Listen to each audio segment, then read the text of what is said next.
Assalamualaikum warahmatullahi wabarakatuh. Tadi pun. Halo semuanya, sebelumnya izinkan saya, Lintang Nadia Marsha sebagai moderator dari kelompok 2 untuk dapat memandu presentasi kita pada hari ini. Materi kali ini adalah strategi perlawanan terhadap bangsa Eropa pada awal abad ke-20 bersama dengan pemateri-pemateri hebat kita pada hari ini.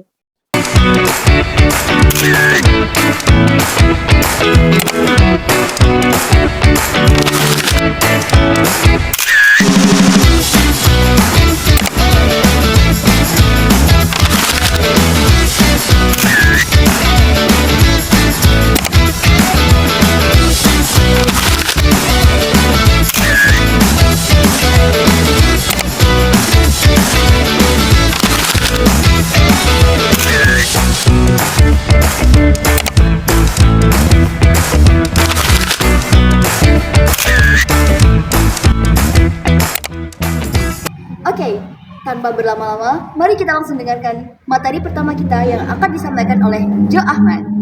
Ya. Nah, jadi materi yang pertama yaitu strategi perlawanan bangsa Indonesia. Pada masa penjajahan Eropa di Nusantara, kerajaan-kerajaan dan kesultanan yang memiliki kedaulatan sendiri melakukan berbagai perlawanan terhadap kebijakan penjajah yang menindas rakyat dan merendahkan martabat bangsa. Perlawanan ini merupakan bentuk awal nasionalisme, meskipun masih bersifat lokal dan belum didasari kesadaran nasional. Nah, jadi ciri-ciri perlawanan sebelum munculnya kesadaran nasional yang pertama ada bersifat lokal. Jadi dilakukan oleh kerajaan tertentu tanpa dukungan kerajaan lain. Setiap kerajaan menganggap perlawanan sebagai masalah internal, namun muncul benih kesadaran akan musuh bersama, yaitu bangsa penjajah. Yang kedua, bergantung pada pemimpin yang karismatik, dipimpin oleh tokoh berpengaruh seperti raja, bangsawan, atau ulama. Perlawanan berhenti jika pemimpin tertangkap atau gugur. Contohnya seperti Sultan Hasanuddin, Tuanku Imam Bonjol, Pangeran Diponegoro, Sisingaraja 12, dan Tengku Umar. Yang ketiga, bersifat fisik atau bersenjata, yaitu menggunakan senjata tradisional seperti keris, pedang, rencong, dan kelewang. Walau kalah teknologi, semangat juang rakyat sangat tinggi. Dan yang terakhir atau yang keempat, mudah dipecah belah atau divide et impera. Belanda menggunakan politik adu domba atau divide et impera. Tentara kerajaan penguasa daerah bisa menganggap Belanda sebagai musuh atau sekutu, tergantung kepentingannya. Yang kedua yaitu Kesultanan Demak di Jawa, dipimpin oleh Pati Anus dan Fathahillah. Penyebabnya monopoli Portugis di Malaka pada tahun 1511. Pada tahun 1512 sampai 1513, serangan Pati Anus di Malaka gagal. Dan pada tahun 1527, Fathahillah usir Portugis dari Sunda Kelapa ke Jayakarta atau yang sekarang disebut Jakarta. Yang ketiga yaitu Kesultanan Aceh di Sumatera, dipimpin oleh Sultan Ali Nuhayat Shah dan Sultan Iskandar Muda. Penyebabnya yaitu persaingan dagang di Selat Malaka. Strategi perlawanannya yaitu persenjataan kuat, bantuan dari Turki. Hasilnya yaitu serangan belum berhasil, tetapi Portugis akhirnya lemah dan dikalahkan VOC pada tahun 1641. Selanjutnya ada perlawanan pada masa VOC. Yang pertama, perlawanan Mataram di Jawa.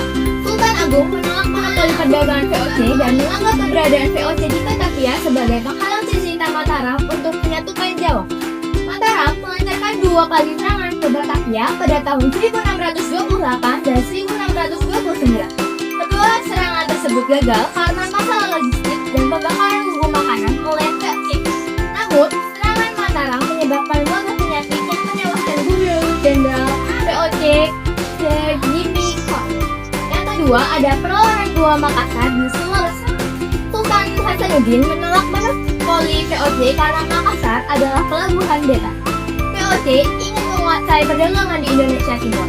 Terjadi perang Makassar pada 1666 sampai 1669. VOC menerapkan strategi adu domba atau divide et impera dengan bersekutu bersama Al-Falaka, Goa dan dipaksa menandatangani perjanjian Bongaya pada 1667 dan isinya VOC mendapatkan hak monopoli dari ikutkan pendirikan benteng di Makassar. Nah, kemudian ada perlawanan pada masa pemerintahan kolonial Belanda.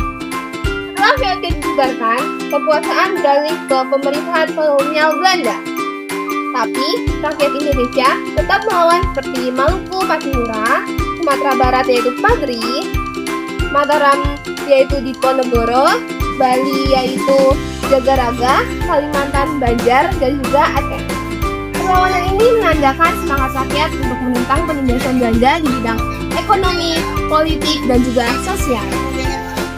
Yang pertama ada perlawanan Patimura yaitu di Maluku pada tahun 1817. Perlawanan rakyat Maluku ini pada tahun 1817 yang dipimpin oleh Thomas Campbell atau dikenal sebagai Patimura meletus karena penderitaan akibat kebijakan keras Belanda. Karena penderitaan akibat kebijakan keras Belanda, termasuk kerja paksa dan juga pengambilan hasil bumi, perlawanan ini mencapai puncaknya yaitu dengan direbutnya benteng Dorset meskipun Patimura akhirnya tertangkap dan dihukum mati oleh Belanda. Nah, lalu yang kedua ada perlawanan terhadap kolonialisme Belanda. Perlawanan terhadap Belanda dimulai sejak awal abad ke-17 hingga awal abad ke-20. Banyak kerajaan di Indonesia menentang VOC dan pemerintah kolonial Belanda. Tokoh-tokoh penting dalam perlawanan kolonialisme Belanda yaitu yang pertama adalah Sultan Iskandar Muda dari Aceh pada tahun 1635. Yang kedua ada Sultan Agung dari Mataram pada tahun 1613 hingga 1645. Yang ketiga ada Sultan Hasanuddin yang berasal dari Makassar pada tahun 1667. Yang keempat ada Kutung Suraparti dan Suronojoyo dari Jawa pada tahun 1670. Dan yang terakhir ada Sultan Ageng Tirtayasa yang berasal dari Banten pada tahun 1684. Tujuan mereka adalah mempertahankan kedaulatan dan menolak kekuasaan asing. Perlawanan ini menunjukkan semangat rakyat Indonesia dalam melawan penjajahan dan mempertahankan kemerdekaan. Sekian.